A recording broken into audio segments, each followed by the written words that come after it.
theological issue that was under the church's problem, which was a really backwards perspective on redemption and in grace. Martin basically said that grace and that redemption wasn't something that the church could sell.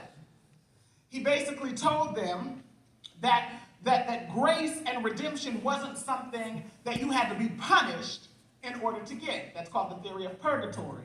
This idea that you have to be punished and then you can get some grace.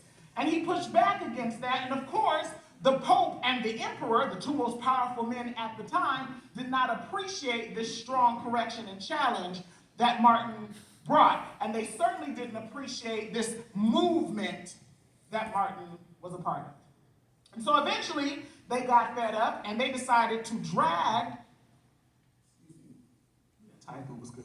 They decided to drag Martin Luther to court, to what's called the Diet of Worms. Diet is the word that they use to talk about a formal assembly, a formal body where decisions are made, kind of like court. And Worms was the name of the city where this happened. So they brought him before the Diet of Worms, and they told him that he needed to come and stand before the court and recant all of the things that he had said, that he had to declare that he was wrong, that he had lost his mind.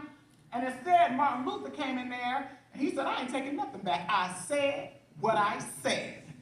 And he not only said that, but he made this marvelous defense of his beliefs. It was convincing, it was convicting, and it pissed the Pope and the Emperor off. And so, when Martin Luther the thug, Martin Luther the gangster, went in there talking like that, the Emperor had him declared condemned.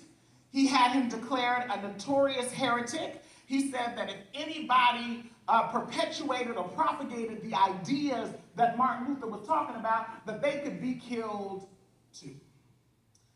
And so, Martin Luther leaves court, and as his carriage is entering this narrow pass, a narrow pass ideal for ambush, his carriage is all of a sudden surrounded by 5 horsemen. They're like in cloaks and hoods. It's very KKK-ish, real weird.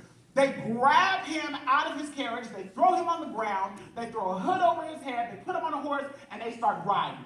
And they ride through this forest, and eventually they bring him into this castle. It's called the Castle of Wartburg.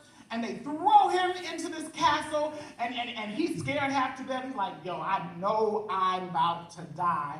And then they remove the thing over his head, and the person standing before him is this man. Go to the next slide. This is a painting of Frederick the Elect. I always wonder about these paintings, because you know the artist could have done better by Frederick. You know he had to have him looking like this. I also, when I look at these paintings, I just think occasionally how it would have been nice to be alive during this time period. Not that black people had a real good time during this period, but this fashion right here, boy, I would have shut it down. That's not the point. Frederick the Elect was a notorious defender of Martin Luther, and he was one of his friends. And Frederick the Elect had decided to kidnap Martin Luther to keep him from being killed. He kidnapped him and he hid him in the Castle of Wartburg. And it's super significant. This single act of friendship changed the course of history. Because it was at the Castle of Wartburg that Martin Luther translated large parts of the Bible into German.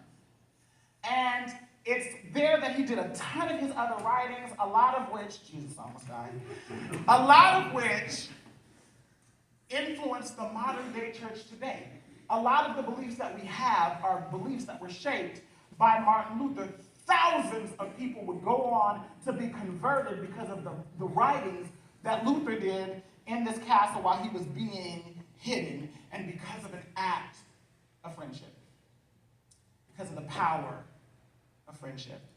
We're in a series called, I almost said it, Jesus, called